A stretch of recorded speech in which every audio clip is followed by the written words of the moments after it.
সুপ্রিয় দর্শক, আসসালামু আলাইকুম। আপনাদের সবাইকে স্বাগত জানাচ্ছি এখনকার আলোচনায়। আপনাদের সঙ্গে আছি আমি সিরাজুল ইসলাম। দর্শক, আজকে অসম্ভব রকমের গুরুত্বপূর্ণ কিছু খবর আছে।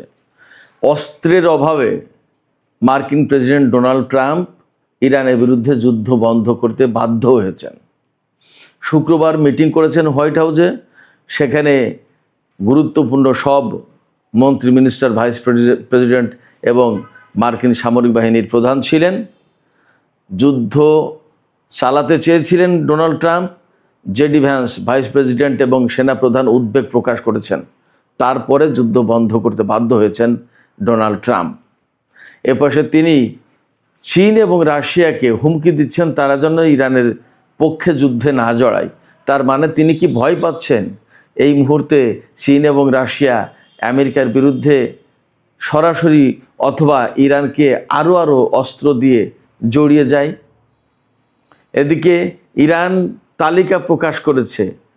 এই কয়েকদিনের যুদ্ধে উপসাগরীয় অঞ্চলে, অর্থাৎ এই যে আরব দেশগুলোতে ইরান যে সমস্ত হামলা চালিয়েছে তাতে আমেরিকার কি কি ক্ষয়ক্ষতি হয়েছে। শুধু তাই না, আইআরজিসির মুখপাত্র ব্রিগেডিয়ার জেনারেল মোহেবি তিনি জানিয়েছেন এই কয়েকদিনের যুদ্ধে ইরানের হামলায় 200-র বেশি মার্কিন সেনা নিহত হয়েছে। জেনারেল মোহেবি বলেছেন যে আমাদের কথা যদি বিশ্বাস না হয় তাহলে মার্কিন সরকার সাংবাদিকদেরকে আমন্ত্রণ জানাক, উপসাগরীয় দেশগুলোতে কী ধরনের ক্ষয়ক্ষতি হয়েছে দেখাক। সুপ্রিয় দর্শক, আমি আপনাদেরকে ক্ষয়ক্ষতির পুরো তথ্য আমি আজকে আপনাদেরকে জানাবো।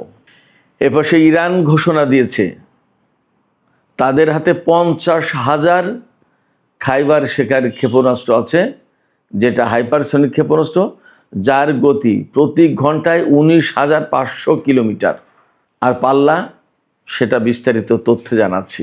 ইসরায়েল বলেছে যে আমেরিকা যুদ্ধ বন্ধ করে যে কূটনৈতিক তৎপরতা চালাচ্ছে ইরানের সাথে, এই কূটনৈতিক তৎপরতা ব্যর্থ হবে এবং এখন যুদ্ধ বন্ধ করলেও মার্কিন প্রেসিডেন্ট ডোনাল্ড ট্রাম্প আবার ইরানের বিরুদ্ধে বড় যুদ্ধ শুরু করতে বাধ্য হবেন।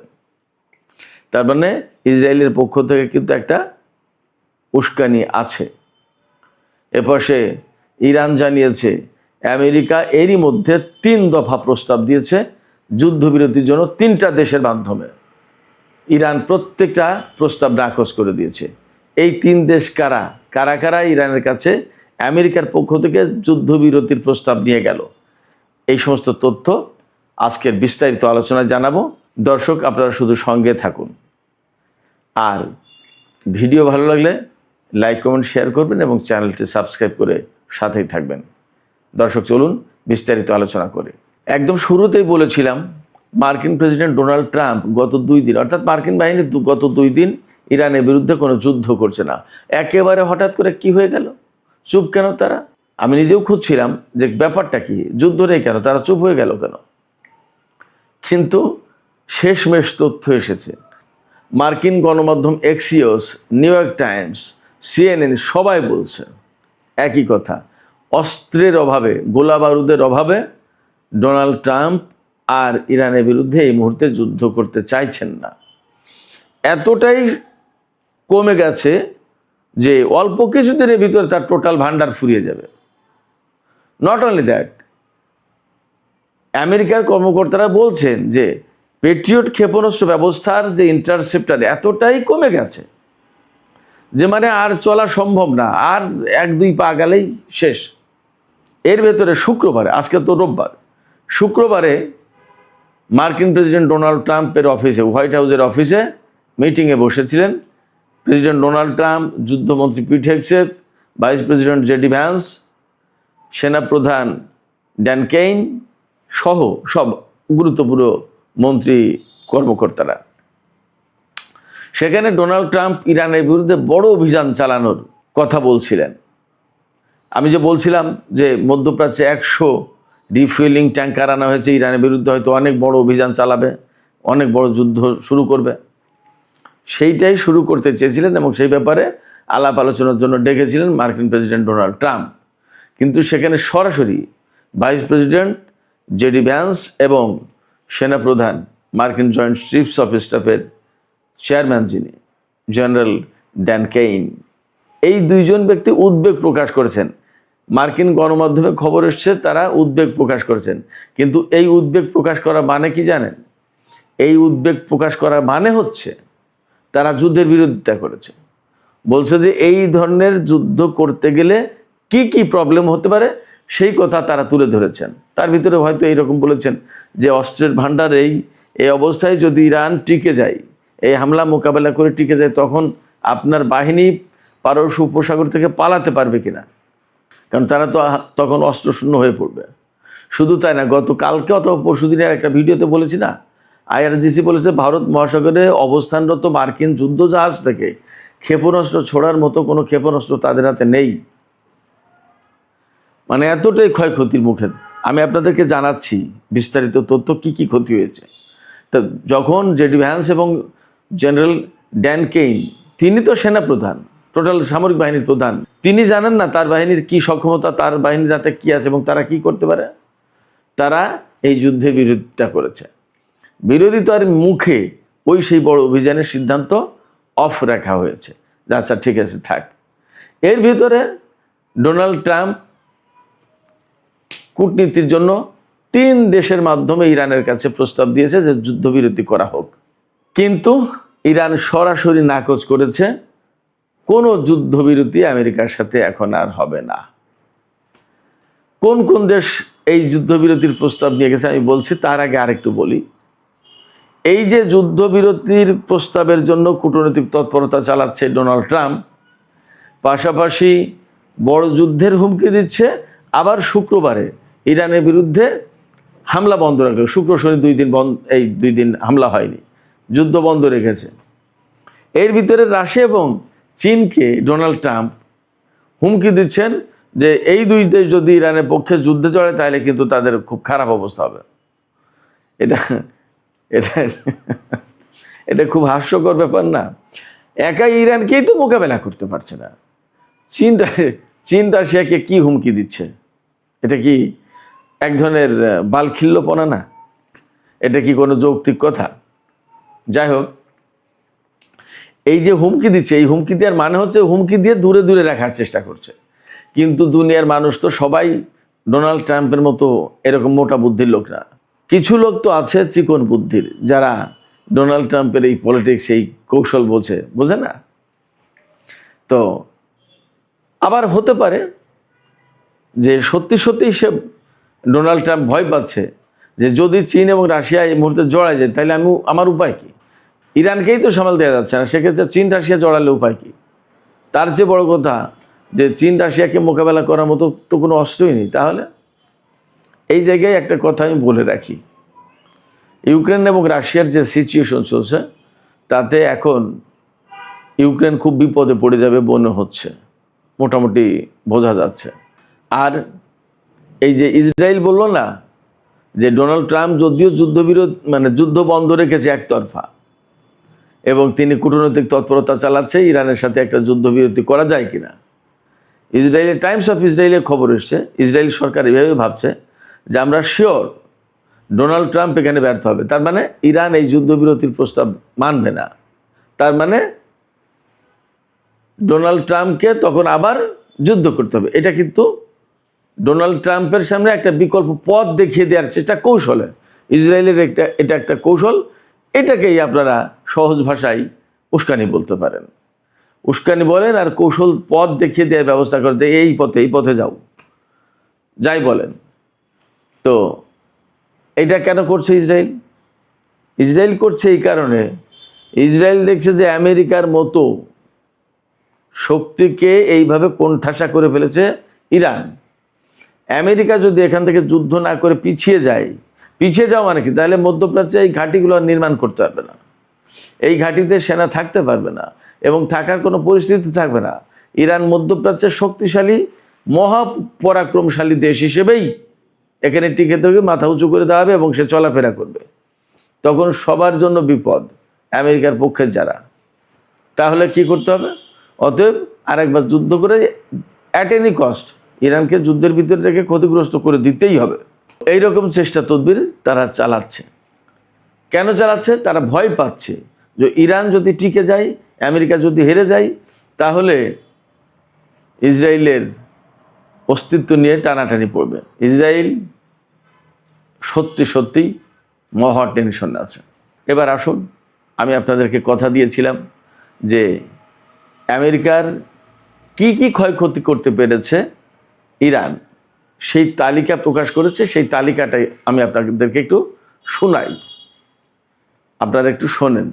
তবে তার আগে একটু বলে রাখি, ইরানের আইআরজিসির যে মুখপাত্র ব্রিগেডিয়ার জেনারেল হোসেন মোহেবি, তিনি আরও দুটো তথ্য জানিয়েছেন। একটা তথ্য হচ্ছে যে এই গত যে 13 দিনের যে যুদ্ধটা হলো, এই ইসলামাবাদ সমঝোতা স্মারক সই হওয়ার পরে যে যুদ্ধটা লাগলো, ডোনাল্ড ট্রাম্প তুরস্কে এসে ঘোষণা দিলেন যে ডিল ইজ ওভার, এরপর থেকে এই 13 দিনের যুদ্ধে আমেরিকার 200-র বেশি সেনা নিহত হয়েছে, জেনারেল মোহেবি বলছেন, দাবি করেছেন।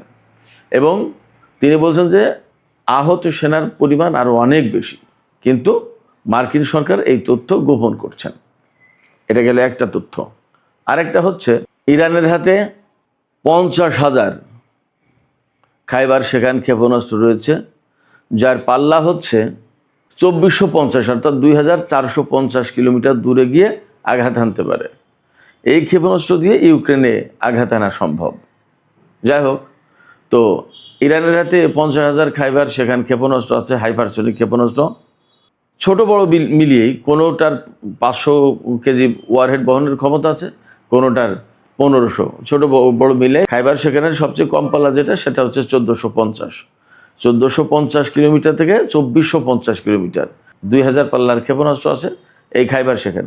অর্থাৎ এই খাইবার শেখানের ভেরিয়েন্ট আছে কয়েক রকমের, এবং এদের গতি, সর্বোচ্চ গতি হচ্ছে প্রতি ঘন্টায় 19,500 কিলোমিটার যেতে পারে। তার মানে ইরান থেকে ইসরায়েলে যেতে কয়েক মিনিটের ব্যাপার। অর্থাৎ ইরান ক্ষেপণাস্ত্র ছুড়লে সেইটা মোকাবেলার জন্য যে তার ইন্টারসেপ্টর রেডি করবে, রেডি করার সময় পাবে না, তার আগেই লক্ষ্যবস্তুতে আঘাত হানবে। আর সবচেয়ে বড় সংকট হলো, এটা এমন গতিসম্পন্ন, এমন প্রযুক্তির, এটা কেউ ঠেকাতেও পারে। আমেরিকা, ইসরায়েল কারোর হাতে এই প্রযুক্তি নেই। সেক্ষেত্রে এই যে ইরানের হাতে ক্ষেপণাস্ত্রের যে মজুদ, এই মজুদে কিন্তু শত্রুদের জন্য একটা বিশাল ভয়, আতঙ্কের কারণ। শুধু এখানেই শেষ না। আমি যে গত কয়েকদিন বলেছি, হয়তো আপনাদের কেউ কেউ বিশ্বাস করেছেন, কেউ কেউ বিশ্বাস করেননি, যে মধ্যপ্রাচ্যে মার্কিন ঘাঁটিগুলো একদম তছনছ হয়ে গেছে। আমি অনেক বলেছি, অমুক ঘাঁটি নষ্ট হয়েছে, অমুক ঘাঁটি নষ্ট হয়েছে, এতগুলো হ্যাঙ্গার হলো, এই বিমান গেল, এই সমস্ত টুকটাক করে দিনে কম বেশি বলেছি। আজকে সমস্ত তথ্য এসেছে। তো তার আগে আমি আরেকটা তথ্য জানাই। ওই যে বলছিলাম যে আমেরিকা 3টি দেশের মাধ্যমে ইরানের কাছে যুদ্ধবিরতির প্রস্তাব দিয়েছে এই কয়দিনের ভেতরে, কিন্তু ইরান সবগুলো নাকচ করে দিয়েছে। সেই 3টি দেশ হচ্ছে ইরাক, কাতার এবং পাকিস্তান। এই 3 দেশের মাধ্যমে ইরানের কাছে যুদ্ধবিরতির প্রস্তাব দেওয়া হয়েছিল। এই তথ্য জানিয়েছেন ইরানের জাতীয় সংসদের স্পিকার বাকের কলিবাফ। তিনি জানান যে এই যুদ্ধবিরতির প্রস্তাব সবগুলো নাকচ করে দেওয়া হয়েছে। ইরান এখন আর যুদ্ধবিরতির কথা ভাবছে না, এই কারণে যে ডোনাল্ড ট্রাম্পকে বিশ্বাস করা যায় না, তিনি চুক্তি রাখেন না, রাখবেন না। আবার আমাদের সাথে যুদ্ধবিরতিতে 10 দিনের যুদ্ধবিরতিতে আসবেন, তার মানে তিনি আরেকটু গুছিয়ে নেবেন, এবং গুছিয়ে নেওয়ার মানেই হচ্ছে আমাদের সাথে আবার যুদ্ধ করবেন। তো যুদ্ধই যখন করতে হবে, তাহলে একদম বিরতিহীনভাবেই যুদ্ধ করে এর একটা এসপর করি। এইবার আসুন, আমি সেই তথ্যগুলো জানাই আমেরিকার এই মধ্যপ্রাচ্য অঞ্চলে কি কি ক্ষয়ক্ষতি হয়েছে সেই তথ্য। অনেক বড় লিস্ট, 1টা 2টা 5টা 10টা না, বহু।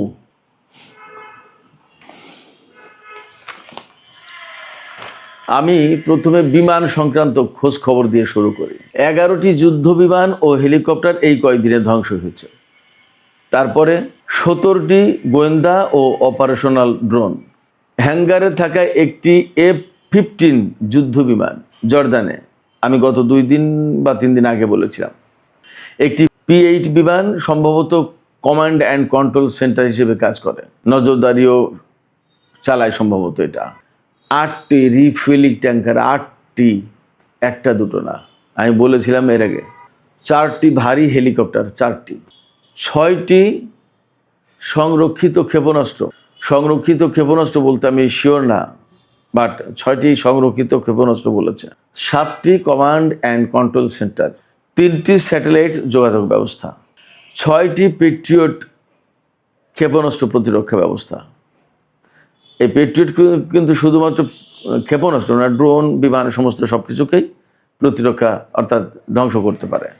3টি আকাশ ও সমুদ্র নজরদারি এবং মনিটরিং রেডার, 8টি প্রাথমিক শনাক্তকরণ ও সতর্কীকরণ রেডার সিস্টেম, 7টি এয়ার মিসাইল ডিফেন্স সিস্টেমের রেডার, 3টি ইপিএস রেডার সিস্টেম, 5টি দীর্ঘ পাল্লার রেডার, অর্থাৎ এই রেডার দিয়ে সম্ভবত 5000 কিলোমিটার দূরের লক্ষ্যবস্তুও শনাক্ত করা যায়, কোথায় কি হচ্ছে না হচ্ছে সমস্ত সবকিছু দেখা যায়।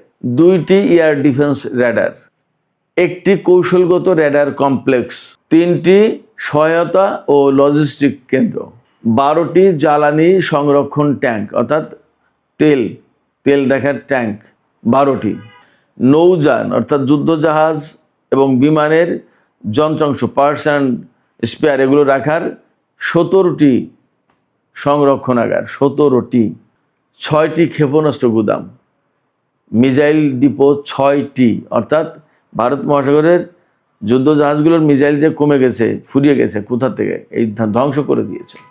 6টি MQ-9 রিপার ড্রোনের হ্যাঙ্গার, 1টি F-15 যুদ্ধ বিমানের প্রস্তুতি শেড, অর্থাৎ যে শেডের নিচেই বিমান রেখে তাকে যুদ্ধের জন্য রেডি করা হয়, 1টি ড্রোন শেড, ড্রোনের হ্যাঙ্গার, যেখানে 8টি ব্র্যান্ড নিউ ড্রোন ছিল, সব শুদ্ধ ধ্বংস, 2টি কমান্ড সেন্টার, 1টি বিমানবাহী রণতরীর জ্বালানি সরবরাহের প্ল্যাটফর্ম, অর্থাৎ বিমানবাহী রণতরীতে জ্বালানি সরবরাহ করতে হবে এইরকম একটা প্ল্যাটফর্ম ধ্বংস করে দিয়েছে, 1টি P-8 বিমানের হ্যাঙ্গার, 4টি হাইমার্স ক্ষেপণাস্ত্র প্ল্যাটফর্ম ধ্বংস হয়েছে, 5টি যুদ্ধ বিমানের হ্যাঙ্গার, আগে বলেছি ক্ষেপণাস্ত্র হ্যাঙ্গার, 4টি পেট্রিয়ট ক্ষেপণাস্ত্র প্রতিরক্ষা ব্যবস্থা, 4টি পেট্রিয়ট ক্ষেপণাস্ত্র প্রতিরক্ষা ব্যবস্থার কমপ্লেক্স, 6টি ক্ষেপণাস্ত্র লঞ্চার প্ল্যাটফর্ম, 1টি জ্বালানি পাম্পিং স্টেশন, 2টি সিগন্যাল যোগাযোগ কেন্দ্র, 1টি গোয়েন্দা ডেটা সেন্টার, 1টি AI সেন্টার যেটা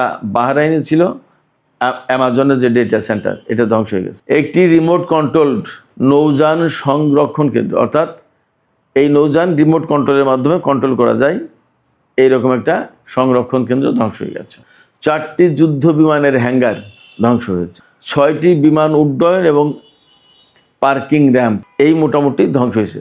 তাহলে ইরাক, কুয়েত, বাহরাইন, কাতার, সংযুক্ত আরব আমিরাত, সৌদি আরব এবং জর্দানের আমেরিকার আসলে বাকি আছে কি? এবং ইসরায়েলে যে যুদ্ধ বিমান নিয়ে যাওয়ার কথা আমি বলেছিলাম, আরও কয়েকদিন আগে খবর দিয়েছিলাম, রিফুয়েলিং ট্যাঙ্কার ইসরায়েলে রাখছে, কেন রাখছে? আগেই বলেছিলাম যে হয় মধ্যপ্রাচ্যের ঘাঁটিগুলোতে রাখার মতো অবস্থা নেই, ওখানে নিয়ে গেছে, নিতে বাধ্য হয়েছে, অথবা ইরানের উপরে ব্যাপক হামলা চালাবে, তাই দুটোই সত্য। মধ্যপ্রাচ্যের ঘাঁটিগুলো তো ধ্বংস, এখানে রাখার মতো জায়গা নেই, এটা একটা ব্যাপার। আর একটা ব্যাপার, ইরানের বিরুদ্ধে তারা মরণ কামড় দিতে চায়, যে এত যুদ্ধ করেও পারছি না, একবার শেষ করে দেবে ইরানকে, এইভাবে দিতে চাই। কিন্তু আসলে মার্কিন প্রশাসন যতই যায় কিছু করুক না কেন, তারা ইরানকে পরাজিত করতে পারবে না। এখন সবচেয়ে বড় সংকটে পড়েছে যেটা, দুটো, একটা হচ্ছে আমেরিকার অস্ত্র তো প্রায় শেষ, এই অস্ত্রের অভাবে অ্যাকচুয়ালি যুদ্ধ বন্ধ করে দিতে বাধ্য হলো, কারণ তার মিনিমাম যে একটা লেভেলের অস্ত্র থাকতে একটা দেশের নিরাপত্তার জন্য, সেই লেভেলের নিচেই নেমে গেছে। অতএব এখন তার আর যুদ্ধ করার মতো অবস্থা নেই, এটা গেলে একটা বিষয়। আর একটা বিষয়, আমেরিকার হাতে যে কৌশলগত, অর্থাৎ একদম বিপদের দিনে যেটুকু তেল রাখতে হয় তারও নিচেই সবচেয়ে কৌশলগত তেলের মজুদ 1983 সালে কমে গেছিল, 1983 সালের লেভেলে পৌঁছেছে এবার। তেলের মজুদও তার হাতে শেষ, আর কয়েকদিন যেতে পারে বড়দের, তারপরে কি হবে? এবং যা পরিস্থিতি, আগামী কয়েকদিনের ভিতরে বিভিন্ন অঙ্গন থেকে ফোরকাস্ট দেওয়া হচ্ছে যে তেলের ব্যারেল $124 পৌঁছাবে। $124 তো সামান্য। এই বাব আল মানদেব প্রণালী এবং হরমুজ প্রণালী যদি এইভাবে আটকে রাখে এবং যুদ্ধ যদি চলতে থাকে, তাহলে এই তেলের ব্যারেল $200 যাবে। তখন কি করবে? এই রকমের নানান রকমের সংকট আছে। এই প্রেক্ষাপটে ইরানের পক্ষ থেকে পরিষ্কার বক্তব্য হরমুজ প্রণালী তাদের কন্ট্রোলে থাকবে, এটা মেনে নিয়ে আমেরিকাকে মধ্যপ্রাচ্য থেকে সরতে হবে যুদ্ধ বন্ধ করে, তাহলে শান্তি, আদারওয়াইজ শান্তি নেই। তো সুপ্রিয় দর্শক, আজকের আলোচনা এখানেই শেষ করতে চাইছি। আলোচনা শেষের আগে আমি আপনাদেরকে বলি, আপনাদের মতামত জানতে চাই। এই যে আমেরিকা যুদ্ধবিরতি বন্ধ করতে বাধ্য হয়েছে, এটা কি কৌশলগত কারণে নাকি অস্ত্র শেষ হয়ে যাচ্ছে বিপদ সামনে সেই জন্য? কৌশলগত কারণ বলতে বোঝাচ্ছি যে ইরানের উপরে অনেক বড় ধরনের হামলা চালাবে, তার একটা প্রস্তুতি নিচ্ছে। আসলে কোনটা? আপনাদের মতামত জানিয়ে কমেন্টে লিখতে পারেন। আর ভিডিও ভালো লাগলে লাইক, কমেন্ট, শেয়ার করুন এবং চ্যানেলটি সাবস্ক্রাইব করে সাথেই থাকবেন। দর্শক, এখনকার আলোচনা এখানেই শেষ করছি। আপনারা সবাই অনেক অনেক ভালো থাকুন। ইনশাল্লাহ দেখা হবে আবার রাতের ভিডিওতে। সবাইকে অনেক শুভকামনা জানিয়ে এখনকার মতো শেষ করছি। আল্লাহ হাফেজ।